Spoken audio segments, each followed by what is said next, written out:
Hey guys, this is Jonathan McCormack. I'm an attachment specialist in New York, and you can find me at attachmenthealinghelp.com. It's kind of the second part in a three-part series of how to fall in love. If you follow this, usually within a year or two, you probably will find someone. The first video is kind of the theory. That's the stages of love, how to identify who you are, how to find your positive opposite.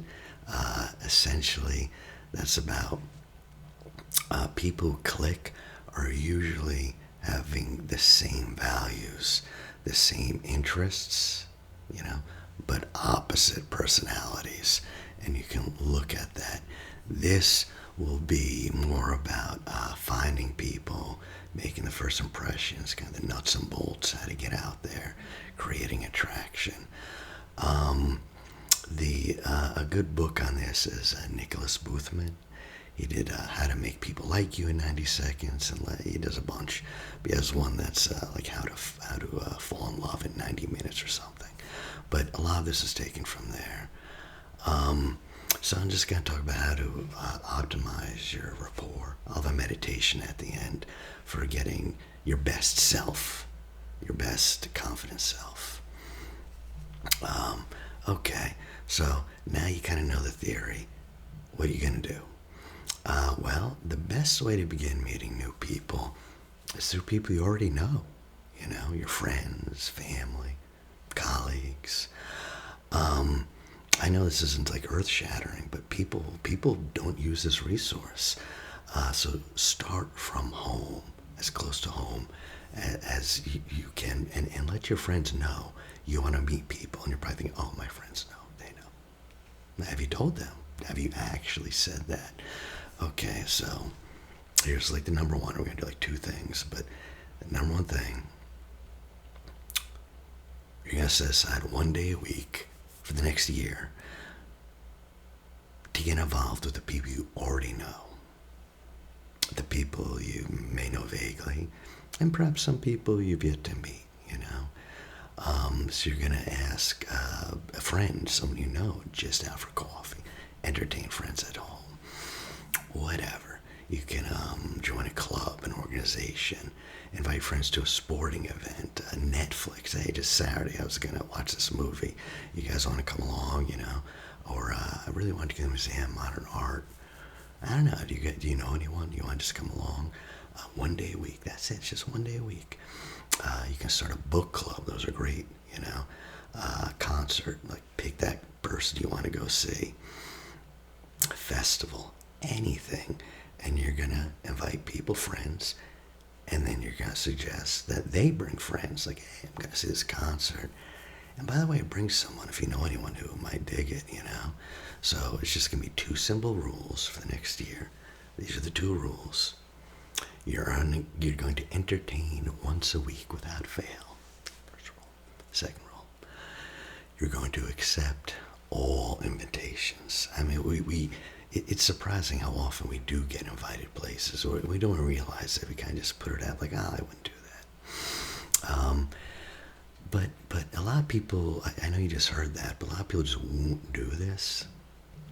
And I'll go through, if you don't want to, that's fine. There's a bunch of other things. But this is important if you're serious. Most of the people I found who will follow this are like usually in their 50s, they're kind of in their late 40s, and they're kind of like, all right, I need to do it. I'm just going to entertain once a week. Boy, I knew a guy who's in his 50s, he just started doing this, and he was a terrible cook, yeah. But he would just be like, hey, Saturday night, I'm just, no big deal. I'm just cooking. And people realized how bad of a cook he was. And they started helping him, like, we should invite Susan. Susan's a good cook. People would actually show up with food or show up beforehand to help him cooking. It turned out to a whole thing,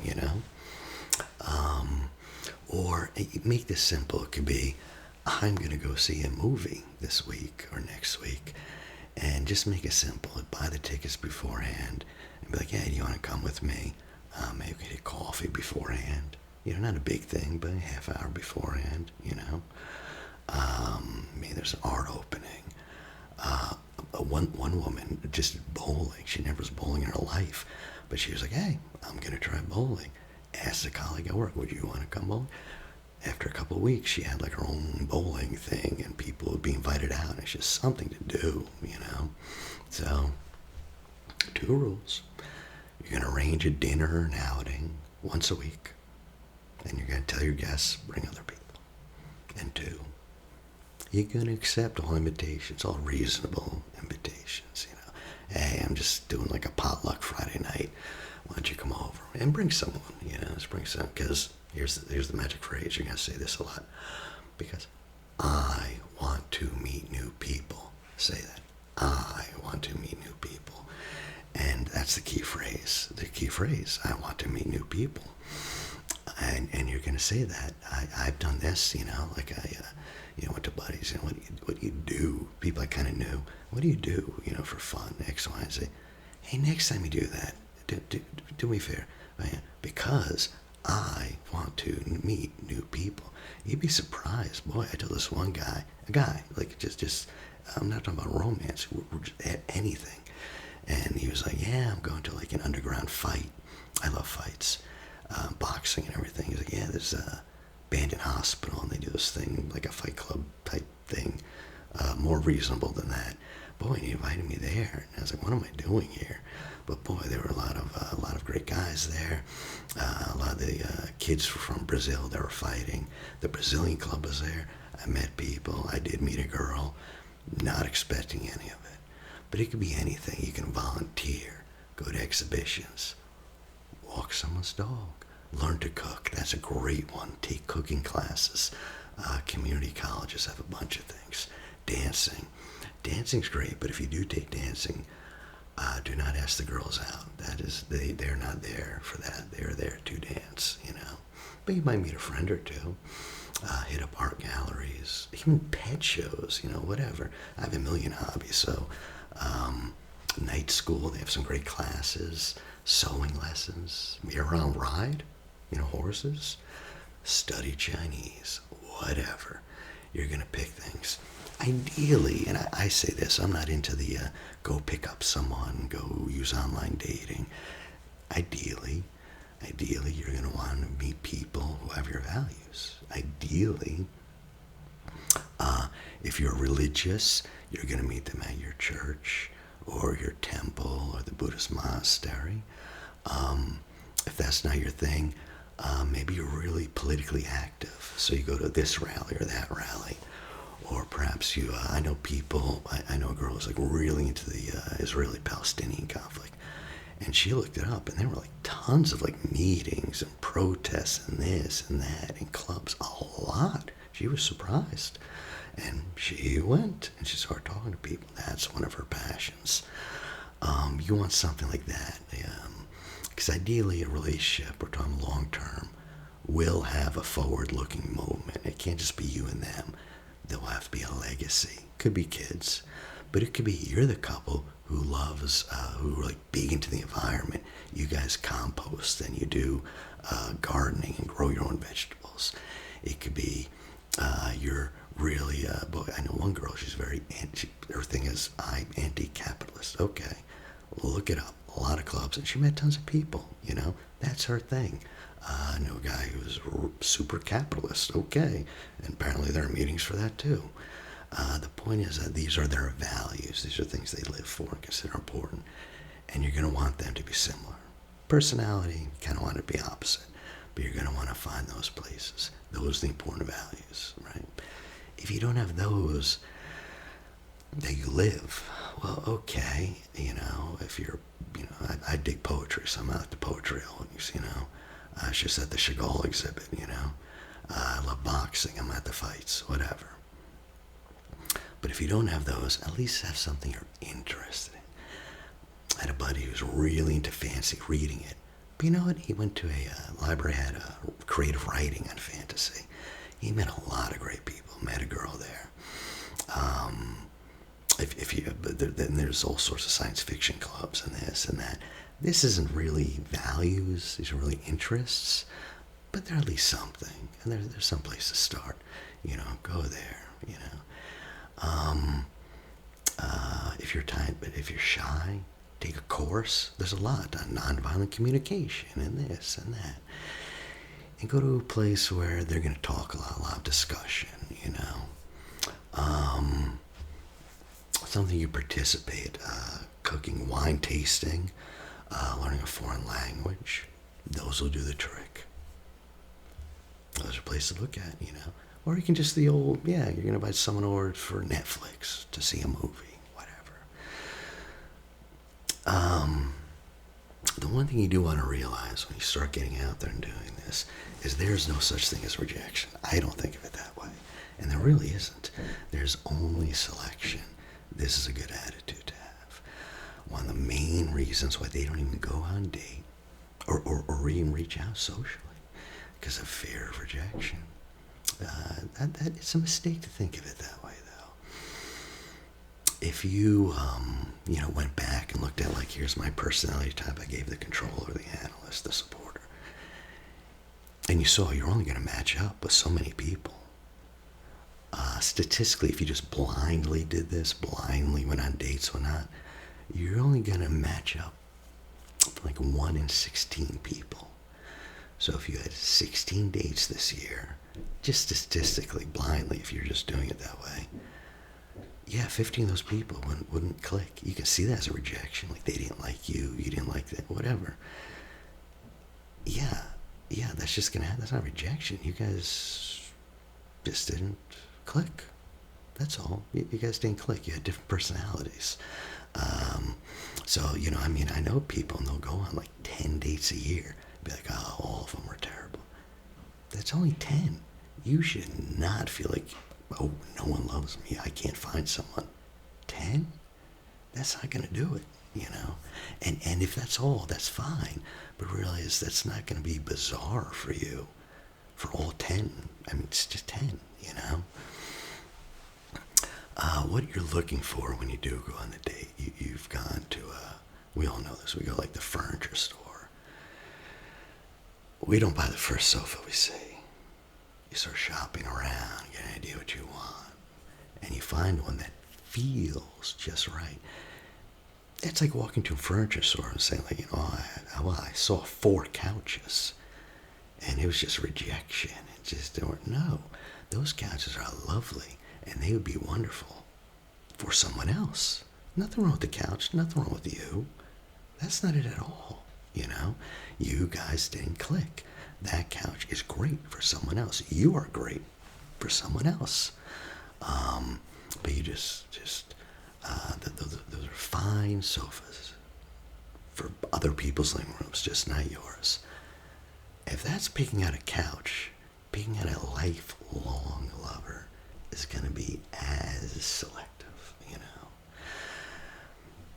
And though, when you're shopping, furniture, clothing, when you found the thing, you're just wow, this just feels right. Just take a moment. That feeling when you're oh no, this shirt, this fits, this is nice. That feeling, remember that feeling. Don't dwell on this feeling. Perhaps you've had that traveling, you just meet someone, it just feels very comfortable, relaxed. Just knowing you'll get together effortlessly. Just take a moment and remember how that feels. This is the feeling you'll get when you click with that matched opposite. It can't be forced. Can't be faked. You know. And perhaps they feel the same way about you. So I always say get in touch with this feeling and linger on this just to know something's right. And then realize that you ought to welcome rejection. Rejection's wonderful because you're getting closer to your goal. I don't see it as rejection. I see it as you're making selections. That's fine. But each time it doesn't work out, you start to ask yourself, what did you learn? What are you going to do differently? Because if you don't, people don't self-reflect. If they don't just continue the same unconscious feedback loop, you know. So let's say a person just not interested, just doesn't find you attractive at all. What does that signal? For you to get upset, be like, oh no, this means I better mope around and get depressed. No, that means, wow, okay, you found out. You found out. It's time to move on. Hold on. Sorry about that. But as I was saying, it's not a reason to get depressed. It's like if you're looking for apples and you find a tree with no apples, you don't take it personally, like, oh my God, I must be a hateful person. This tree hates me. No, it's like, no, move on. That wasn't a good tree. You didn't know. It's nobody's fault. There's no rejection, only selection. It just means things aren't clicking, and it's nobody's fault, truly. It just means you and your dates are not complementary psychological types. The other thing, if you remember in the first video I laid out, it's like 4 stages, and the first one was like instinct. Do you trust them? Do you trust them? Instinct's so important. And I know we lie to ourselves because, like, yeah, I really don't, but they are hot. And I don't want to believe that. Many a man has been brought down like Samson from a slick, smooth skirt, even though their gut's telling them to run. So when it's time to give the date, just some first impression tips. There's some go like in sociology, high and by attitudes. This is just your attitude. There's 2 distinct classes of attitude. 2. Those that attract people, and those that repel people.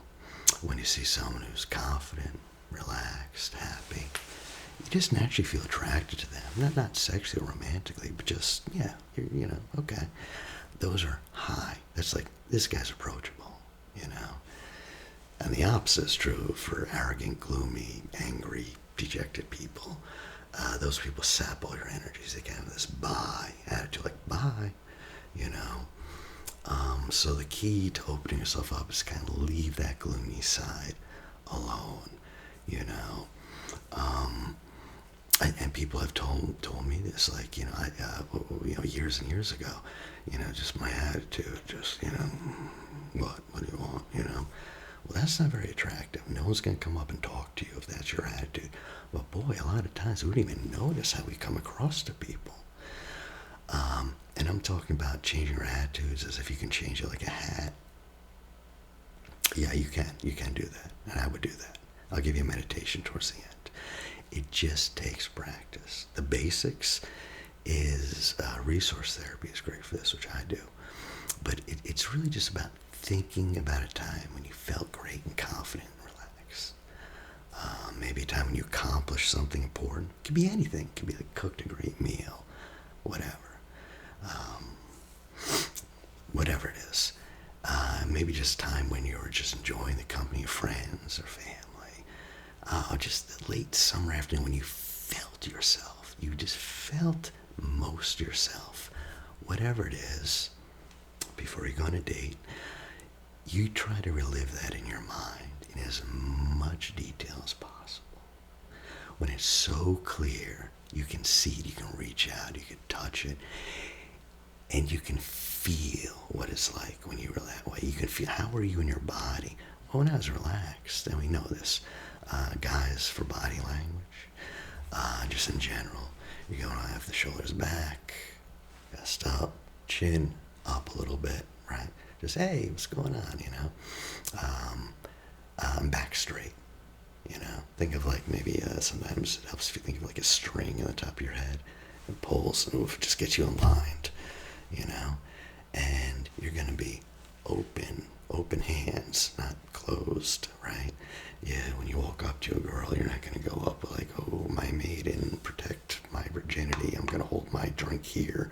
No, your drink's going to be out here because you're going to be nice and open and easy. That signals openness and even open-heartedness, just how open, you know, open up, you know, What's your passion in life? You know, whoa, a little intense, brother. So you're just going to be very open with your body language. But think of the time when you were confident. Visualize, see it, be there.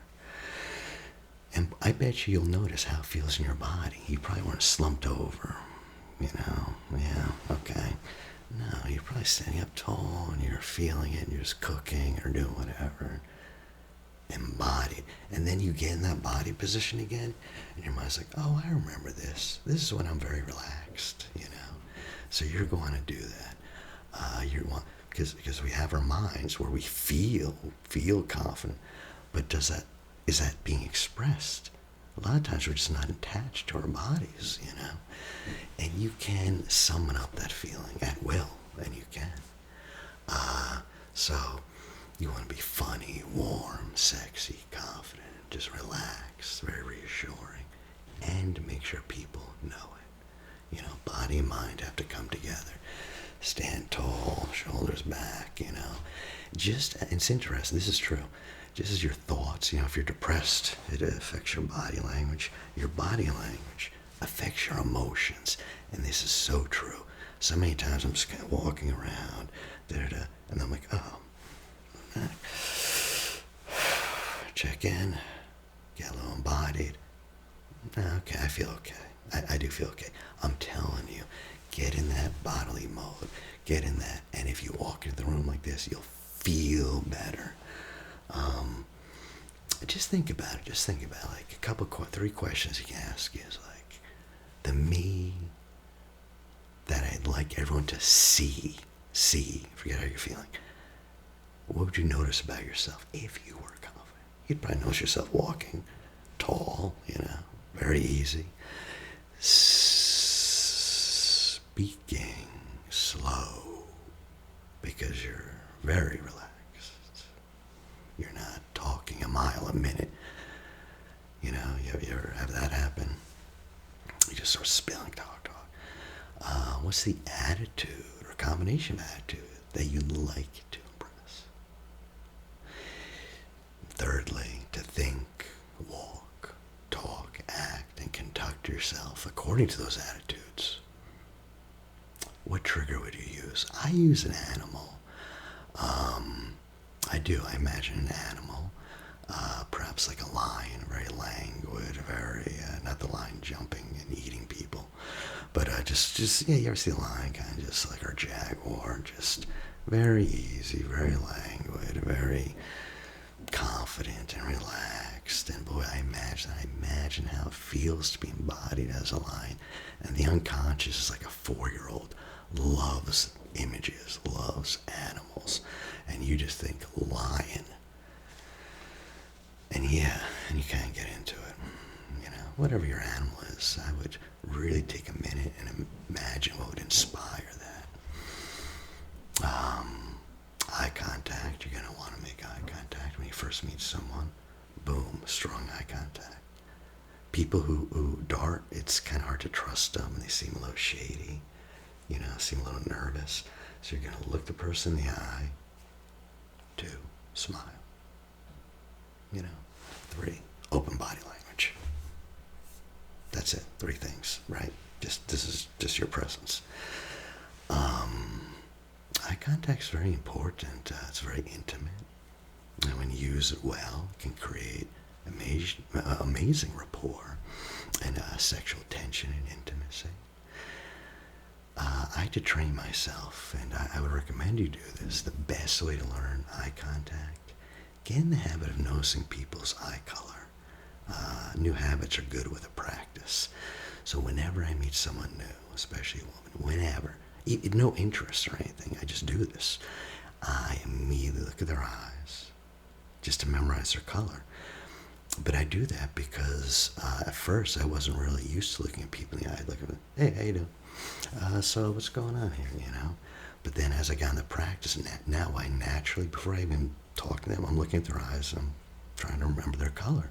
And that creates a steady eye contact for a minute, You're going to keep your arms uncrossed. You're going to face the person. Not, oh yeah, that's interesting. No, you're not scared yet. You're open, easy physical attitude, good posture, eye contact. Lean back, fellas. Hands open, shoulders relaxed. Your movements slow.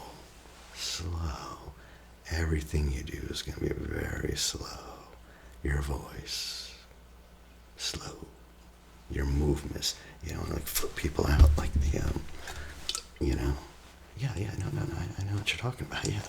It's like, oh, boy. That's going to make the other person notice, And if you just have that attitude, it'll come off well. And your attitude should be very playful, kind of like you never know. You're not too serious about this. This attitude is very playful, attractive when you get introduced to someone, when you do, you're not going to give away too much, guys. You should be talking 25% of the time. And you want to have genuine interest for her. You don't want to lay out all your cards on the table. Mystery. They've done a million experiments, with women, and they're like, oh, here are guys that like you. Here are guys that do not like you. And here are guys that we don't know, or they didn't know, or whatever. Who's most attractive to you? Again and again and again. The women pick out the men who they don't know about, right? You don't want to give out too much information at all. You could. When someone says, like, oh, what do you do for a living? You could just lay it on, blah, blah, blah. If it's a playful place, like nighttime, more intimate, oh, I'll just joke. Like, well, I'm a drug mule, Yeah, it's hard work, but I got to do it, someone's got to do whatever. You just joke around, or what do you another one of my favorites is like, I'll give you 3 guesses. What do I look like? But if you lose, you got to buy me a cup of coffee, Just playful, just fun. If it's during the day and it's very serious, sometimes it's okay, just okay, because it's not really a playful attitude. If it's serious and during the day, you can just kind of say,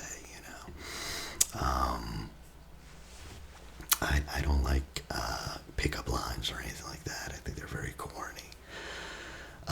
But there are some things you can, general things. Me, I'm very direct. I'm just like, hey. I've even said, like, hey, boy, I've been trying to think of something clever to say just so I can talk to you. But this is it, I guess. How you doing? And that's kind of cute and charming. But that wasn't on purpose. I've gotten good results with that. Like, hey, hello, excuse me, do you mind if I, the hook, ask you something personal?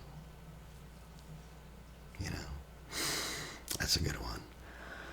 Now, there's a lot of ways people get like really deep in this, and I could do like a video after video after video on this, because I got deep into this, not for dating, but for therapeutic reasons. NLP, the neuro-linguistic programming, stuff like that, like ways to embed commands and da-da-da. Well, it can get a little creepy if you really go overboard with it, but they're powerful. They're not mind controlling. You're not hypnotizing anyone here. But, and I could give a lot of videos on this, but I would just keep it simple. Not too much information. Lean back, don't talk too much. Do that. Eye contact, strong eye contact. But there are some things you can do. So one of the things you can do is the 3 verifiables, and the 4th thing you say, you want them to believe is true. You ever see this? Kind of gets you in the agreeing frame of mind. Then you just throw in a suggestion you hope they agree with. So like in the therapeutic, when I did hypnotherapy, I'd say like, as you sit here, first verifiable, oh, well, I am sitting here. He's right about that. And you're listening to the sound of my voice. Second, verify, I am indeed listening to the sound of my voice.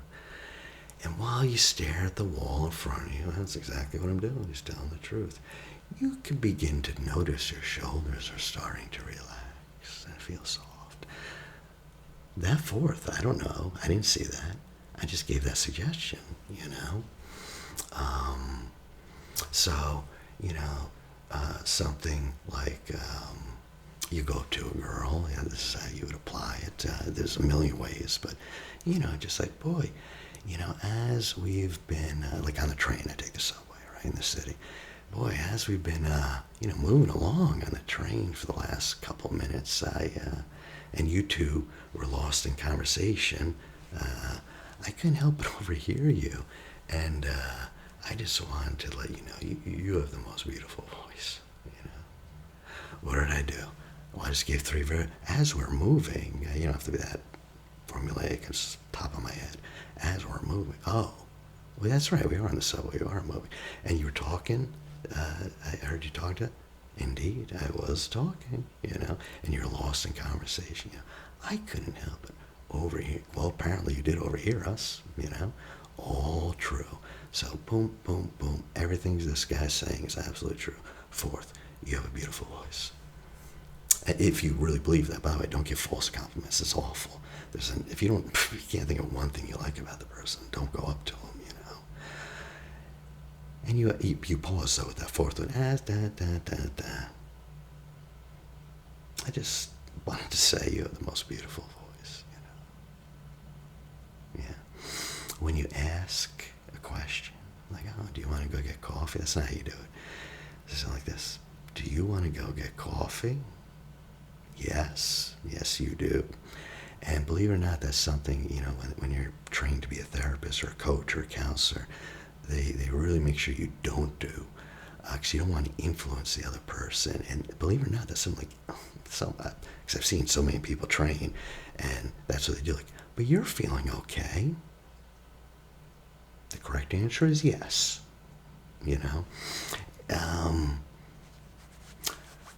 That's direct approach. You can be a little more indirect, you know. You don't have to say, let's go get coffee. If it's a soft direct, you know, maybe it's daytime, maybe it's a very calm atmosphere, you know, you can tell she's a little shy. You can soften a little bit, you know, just like, I was wondering, what would you say if I invited you out for coffee? I didn't say I was. And it psychologically gives like a little bit of pressure off. Because, you know, it's a little anxiety producing, someone coming up and just talking to you, you know. And, you know, occasionally you get no big deal, right? I wouldn't give up then. I would give up speaking, like, okay, that's over. She said no. But you can always say, you know, sometimes I've given my little business card, like, yeah, okay. Well, think about it. And when it's appropriate, give me a call. Or if you change your mind, if you want to, you can email me tonight. Okay, that's nice meeting you. Boom. Perhaps I did that blatantly, but if you saw what I did like 1 million embedded commands, and the trick is to pause, eye contact, you know. Well, you know, think about it. And, you know, when it's appropriate, give me a call. Or, you know, if you change your mind, or if you know, if you want to, you can email me tonight. You know, you probably don't want to do this with your hands. Maybe that's a little too obvious. These are just like little things. You're just marking off the suggestions from the rest of the sentence by the tone of your voice, your body language, you know. So, you know, give me a call. And, you know, who knows? You know, who knows what'll happen? I don't know, you know. You can do that with anything. You could say, like, I'm just giving you like 2 or 3 of these things that people get like crazy on these things. The reason I give that is because guys get so nervous. Sometimes, like, knowing this can actually help them feel less if they don't use it. But I gotta tell you, salesmen, people are very personable. Watch them. They do this naturally. No one teaches them. They just kind of like naturally do these things. You know, yeah, well, if you, like me, love boxing, then you might be interested in the new Joe Frazier biography. This is how you say it, though. If you like me and enjoy boxing, then you'll be interested in the new Joe Frazier biography. Blah, blah, blah. By the way, I love Joe Frazier, favorite boxer, but probably don't want to. That probably not be good with women. They don't like boxing a lot of times. I don't know. Don't bring up boxing. Do that with a better subject, you know. The the real indirect approach is when you just start talking. I love this. It's so fun. Get used to it. Even if you're not asking a girl out, it really is fun. I remember one time, I don't know, I was in like Kmart. It wasn't. I was. Oh no, no, it was a clothing store. All right, outside, and just starts drenching. Right, and the girl was next to me. I don't know her, and just looking at her like, well, what are we gonna do now? Oh, I wish I brought an umbrella. I know I had one. I went there. It was Johnny on the spot brought her umbrella. But it was just, it was just talking. Like you just come up with something. Standing in line at Starbucks. So what's good here? And they're not even telling you. Like, oh, you just assume rapport. Assume rapport. Shopping. This is like 2 or 3 years ago. It's just, like I think we were both looking at some shopping department. We're both looking at the same thing, and I was like, oh, even superheroes like us need whatever the heck that thing was. I don't know why I said that, but just like assuming rapport. And she was like, yeah, and da da da. And then I went to walk away because I don't know, I was just talking. And she's like, oh, that's it. I was like, what else? She's like, oh, I thought you were gonna ask me for my number, blah, blah, blah, which I didn't. I was busy. But just, I'm telling you, just start those conversations. Just assume rapport. You just talk. Probably when you talk and you're actually in a conversation, don't no yes or no answers. Now like. So, have you heard about that movie? She's going to say yes or no. That's not very good. Instead, use the location. Look what's going around you. The supermarket, I do this all the time. I'm just like shopping for something. Out loud. Just out loud. Just assuming rapport. Finally, a fresh mango. That's it. You don't get to ask for a date, but you just get used to it. And usually that is a hook, like she'll be like, oh, you found one? Or something like that. Like, oh yeah, it's hard to find one, yeah. I know, I never know if I'm supposed to find one that's soft or how soft. I have no idea when it comes to mangoes. I get my big problem, mushy mangoes. It's a cross, but I deal with that. I don't know, who knows what I say. That's just off the top of my head, but you just start rolling with it, right? And in general, when you do any approach, you're going to follow the 3-second rule. I think we know this. You're going to see the girl. You got 3 seconds to make her move. Why? Because in 5 seconds, you're going to be a nervous wreck if you're still thinking. You're like, oh, she's cute. Yeah, I should go over there. But maybe not. But maybe she doesn't want it. Negative thought. Oh, what if she's the one? What if she's the one? And she's my wife. And if I say the wrong thing, I will never get married. And I'll never have kids. And my line will die off. Oh, my Lord. No. So, but by close questions, anything like this, are you? Don't ask that. Have you? No. Did you? No. You're never going to start sentences with those, Like, oh, are you a fan of Joe Frazier? I don't know why I'm thinking of Joe Frazier, but if you're a fan, it's like yes or no, The real key is to pay attention, and guys don't. They don't. Pay attention around you. Pick up something that's going on, just one of those things. Like I'll be standing there, and I don't know, I'll see like a dog, and I'll be like, oh my God, oh Lord, look at that big dog. I wonder how much that dog weighs, I wonder if she can really control that dog. Obviously, sometimes people walk these huge dogs, and the dog looks like it's more in control than them. Such a mundane, but that's how you start it. And she's just looking like, oh, we're talking about dog. Yeah. And you can end that with a question. So do you think you think she's in control of that dog? Or you think that dog's in control of her? You asked a question, It's going on around you, They don't have to be clever. Don't try to be clever. They don't have to be well thought out, The two, here's the two that you're going to use. Tell me about, or what do you think about? That's it. Those two phrases are foolproof. Whatever. Tell me about those boots. Oh, these boots, these are my cute boots. I got these, blah, blah, blah, blah. you know. So what do you think about women wearing boots? I think it's sexy. I think that whatever. Tell me about it. Could be anything. Tell me about coffee. Tell me about whatever. Second thing, you're gonna be looking for Me Too moments. They call them in the biz. These are moments of connection, and they could be anything.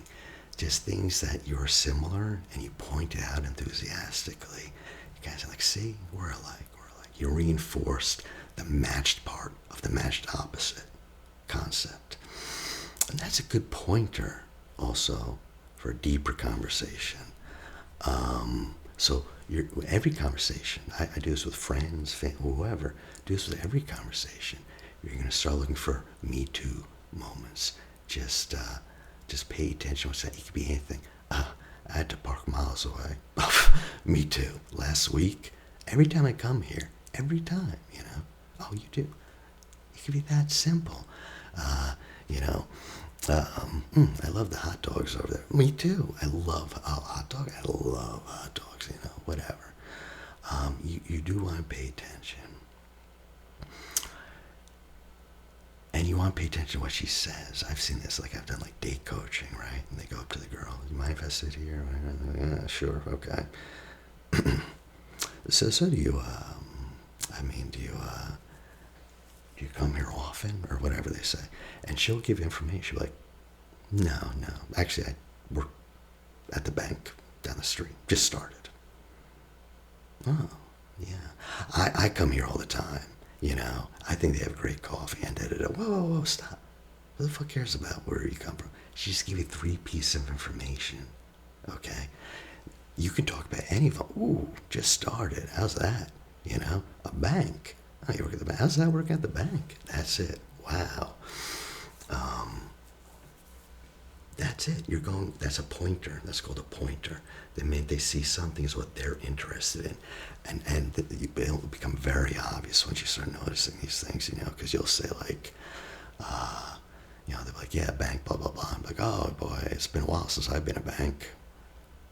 I haven't been in a bank in a while. And they'll look at you like, yeah, that's not interesting to me at all. Okay, so that wasn't the one.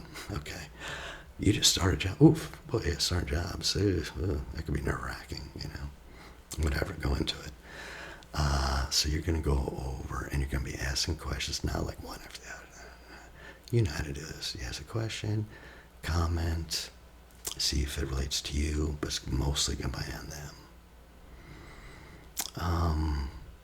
Body language. This is very powerful. You ever see people comfortable? Look around. I used to play poker for a living, and I used to hire, everyone does, like FBI agents to read my body language and whatnot. I don't pay attention to it too much anymore, but this is many years ago. And of course I started paying attention to everyone. So look at people who are very comfortable with each other, new couples. Make this a practice, and you'll see how they sit and speak to each other. And it'll often, you'll see they'll lean, they'll nod, the same way, right? They'll talk at the same speed, the same volume, the same pitch. They'll use some of the same phrases. You'll see this. One of the stupid things I do is when someone tells me something, I go, really? And if it's a date and it's going well, she will start saying that same thing. You know, I'll be like, she'll be like, hey, X, blah, blah, blah, blah. And I'm like, no, actually, blah. Really? And I'm like, oh, she's picking up, she's mirroring me. This is what people who are very good at socializing do naturally. They do it naturally. Because it's part of communication. You're trying to get to know the person. And just naturally you start kind of embodying them. They tilt their head, you tilt their head. They put, lean, you lean the other way, just like a mirror. And you'll see this happening with young lovers or just intimate friends, like good friends too. You'll see this with people who are very good at socializing. They just like pick up, and they do it unconsciously. They don't even know they're doing it. But some of us have to learn, you know. What they're doing is they're synchronizing, and you can consciously synchronize, you know. When you start talking in quiet tones, you start talking quiet tones, start leaning each other. If their arms are leaning on the dining room table, you know, You do the same. And you pick up the rhythms, the the nods, the nods, the smiles, reflecting each other. People don't realize how powerful this is. Sometimes I feel a little weird teaching it because, there was this woman who went on tons of dates and dates and dates, and I taught her this. We practiced it, and she told me, she's like, yeah. So how did you go out with that guy again? She's like, oh yeah, the sexual tension sparks. I was like, really? My stupid really thing, really? And she said, I remembered the body language thing, so start off okay, and then I started syncing to him, and boom, sexual sparks are flying, matching and mirroring. I'm telling you, it's strong. It really works. You'd be surprised. Like, when the woman is talking like this, I'll start, just matching a little bit. You don't want to be mimicking. You're not a monkey. But if she's leaning this way, you lean the opposite. Just the same thing. She leans back, you lean back, She leans forward a little bit, you lean forward a little bit, not as much. And you just kind of mirror, Some people have a strange way of ending their sentences where they use a specific word. Some people, I know girls just stupendous, everything's stupendous. I just started using that word, oh yeah, I did visit the, actually, I checked out the Chagall exhibit. Oh, it was stupendous, truly. And just that comfort, oh, he's using my word, A lot of times I do that unconsciously, we all do, but if you can pick out some specific way they talk, specific rhythm that they're talking very excited, you gotta match their energy. So synchronizing includes matching. That just means doing the same thing as the other person. They move their left hand, you move your left hand. Mirroring, So you do the same thing, only as if they're in the mirror. They move their left hand, you move your right hand. And you can do both, Syncing and mirroring. And you just do this. I mean, think about when you're walking with someone, don't you guys sync your walks, right? You face them. You don't want to mimic, obviously. She's leaning on her right elbow, you lean on your left elbow. It sounds obvious. Won't people be out? They will not. They will not. And do this. Do this one. Do this. Because it really is powerful. This is how you create rapport. Sync and mirror. I'm telling you. I talked to a woman for 15 minutes, no interest in them, but I just start doing it just to practice. And boy, the next time I see them, they're all ready. So pay attention to the body position of movements, head tilts, facial expressions, their mental, just their attitude, their mental attitude. How are they? The tone, volume of their voice. Are they speaking quick or slow? A lot of people sync breathing. It's a little more difficult, but it's, if you can sync even your breathing with them, just kind of get in the rhythm, And the last thing you can do for rapport is really the hunt for the common ground. What do you guys got in common? And you leap on it, whatever it is. What are you reading? This book, that book. And, it turns out they're reading Nabokov. And so, Lolita, one of my favorite books. And go on and on and on. And just really do that. Oh, sorry about that. I could go 15 minutes without various emergencies happening. But I was talking about, the hunt for common ground. Be on the hunt for that. Anything, bounce on it, make it up, blow it up, form a connection. Next piece is flirting. Flirting is basically, in the literature, they call it the promise and withdrawal routine. That's what flirting is. That's what's used to create arousal. You give attention, then you take it away, then you give it again. This is the push and pull, wow, you're really interested, but now you're a little bored. Oh yeah, I don't know. You create all those false things you tell a girl, yeah, you would make a good friend. Whoa, friend. I thought we were. Oh my lord, you're like a bratty sister. Whoa, what? A second, you were just. Now I'm your sister? What's happening? You're kind of teasing. You push and pull. You pull her close to you. And then you push her away, just teasing a little bit, pulling. And women do this too. You see a girl, boom, eye contact, right? You don't break eye contact, ever. You're never the first person to pull away. Make eye contact. She looks. Attention. Then looks down, just submissive. And then looks up again at you. You know, that's the fun thing. She says, oh, I got it. This is the signal. Please come talk to me. Boom. You know, that's what it is. That's what flirting is. That's what it creates arousal. You know, tension, release, tension, eye contact, look away, eye contact. There's also the principle of scarcity. They've done a lot of studies, and the more scarce someone is, the more high value they are. And that's what you do too. I'm not a fan of the pickup, but if you're going to, always use the 5 minute. When I ask a girl, I usually it's 1 minute. That's how long. 1 minute, I just go up, blah, blah, blah, blah. But if you're going to chat her up, 5 minutes.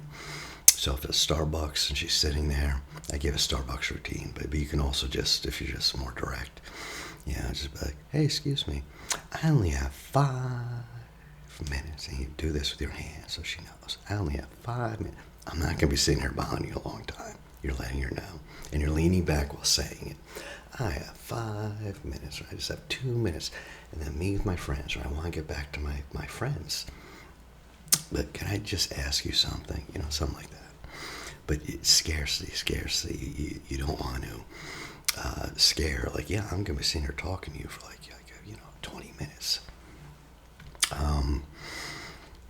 And that goes with dating too. As far as dates, like, I'm a big coffee guy. Never longer than 40 minutes first date. Never, period.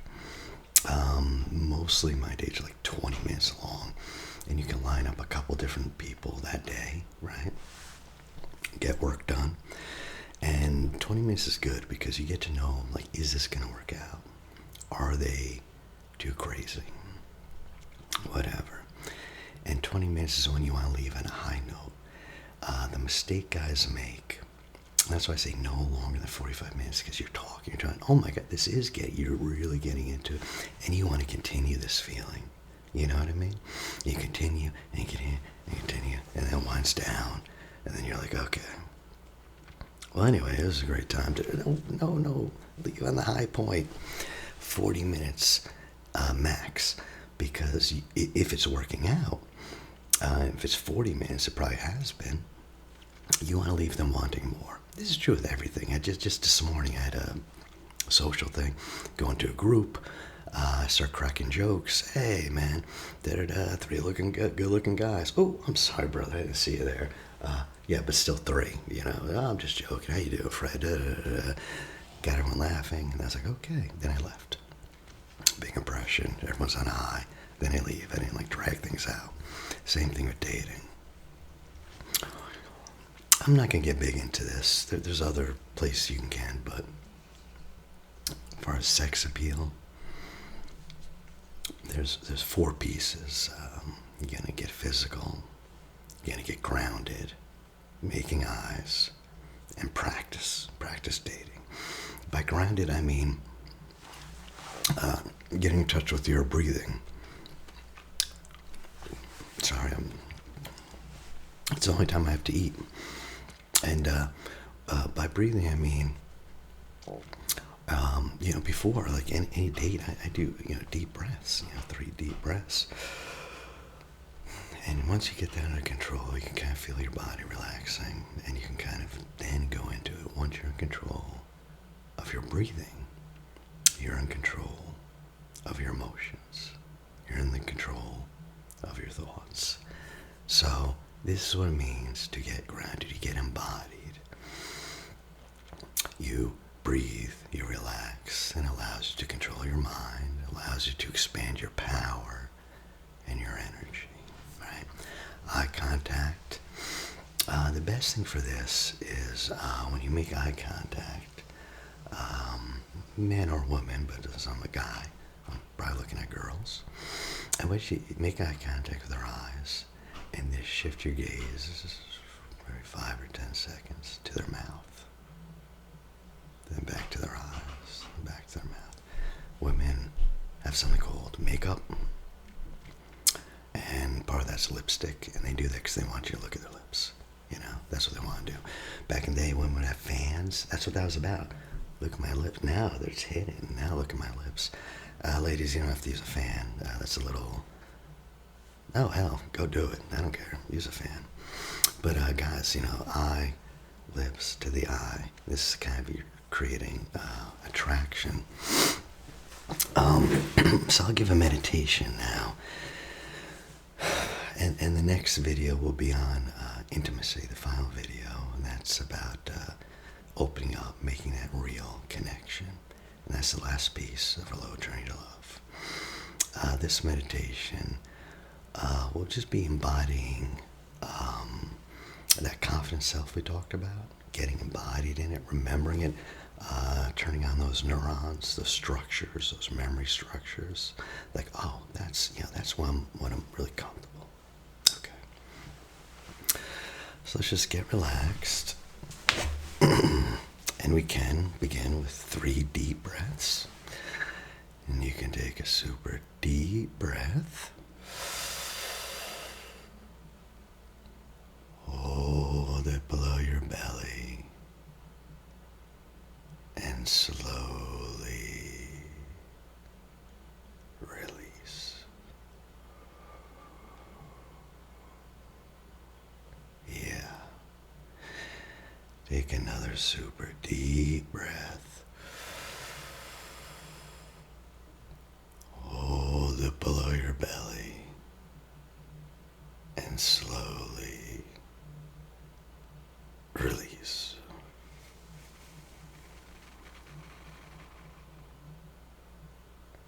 Good. And a third super deep breath. Hold it below the belly and slowly relax and release.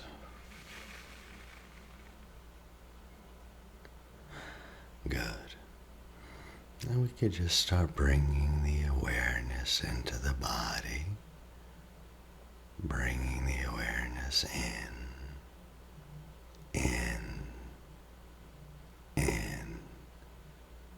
and down.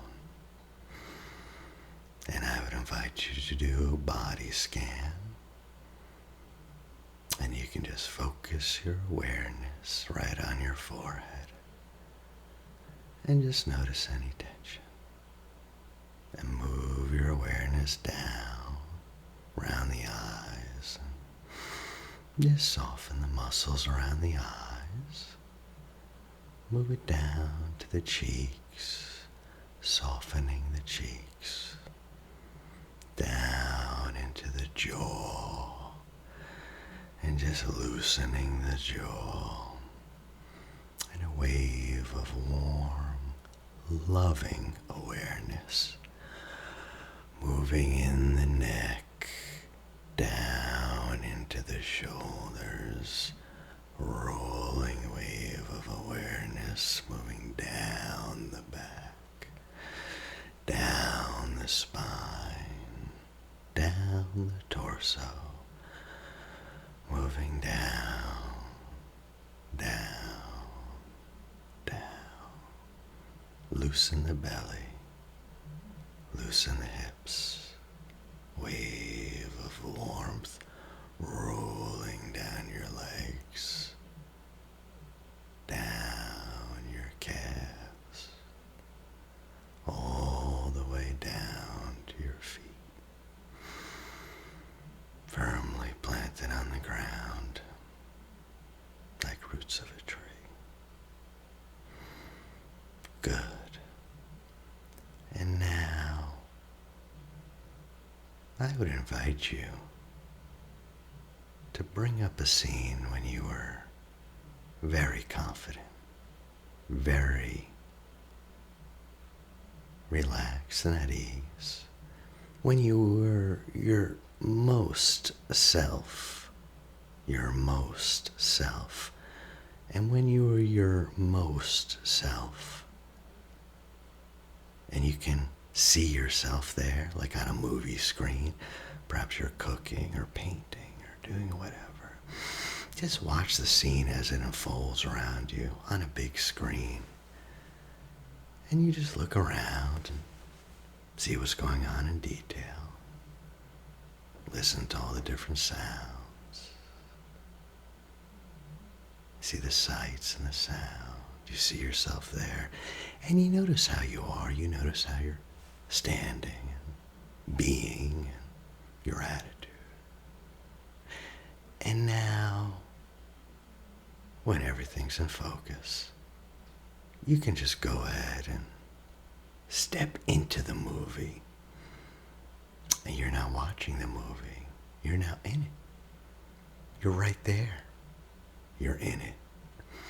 Just notice everything. Notice the foreground, the background. And you can even make the colors brighter, sharper, colorful. Kind of like a volume button. You just turn up those feelings, and now you really feel that confidence, that calmness, that rightness. Yes, this is who you are. Yes. And you bring up the sounds in detail. Yeah. Yeah, and you just notice all of this. You notice any smells. And you just make this picture as complete and as real as you can. And you can even attune yourself to the external physical sensations, the air temperature, the feel of your clothing, your feet, your belt. You just explore, relive whatever external sensations you can. But now, bring your attention to your internal feelings. Focus on your confidence. Where do you feel that confidence? Is it in your stomach, your chest, your shoulders? Do you feel your posture? Are you standing tall, head held high? Take ownership of these feelings, and you can just pump them up, and you make them bigger, stronger, brighter, and more intense, and then double them, and now double them again. And now, when you're bursting with this image out loud, there's a powerful word. It's so powerful that if you just say it 3 times, this being confident will anchor permanently in your body. That word is great. And you're just gonna, with this image bursting in your mind, you're gonna say this word, great, 3 times. 1, 2, 3. Great, great, great. And then again, out loud, great, great, great. Good. And a 3rd time, out loud, great, great, great. Yeah. And now, inside, silently to yourself, feeling this, say, great, great, great. Yeah. And you feel great. And it is great. And you are great. Yes. Yes. Yes. And now, feeling so great, I just want you to savor this feeling of being great. And I just want you to know that you might be surprised. I don't know. You might even be perhaps delighted to to notice how lovely it is to feel great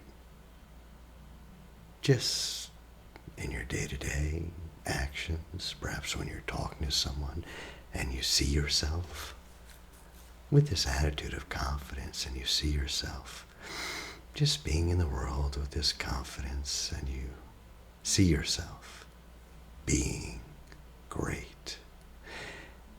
And before you open your eyes, before you do, you know that what you've done is so simple, so powerful, that now, anytime you think, great, great, great, anytime you say it out loud, great, great, great,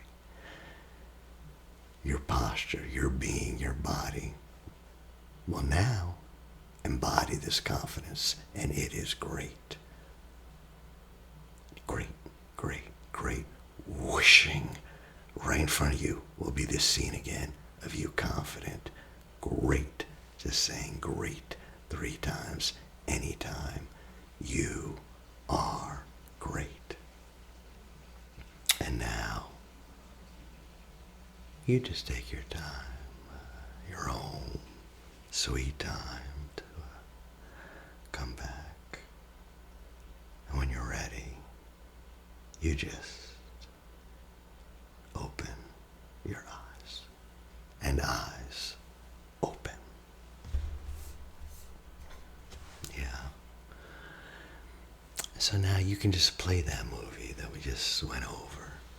Just has 4 steps, 4 steps, 4 steps, and you'll be there. You play the movie, step into it, hear it, feel it, pump up the sensations, and 4, you yell, great, great, great.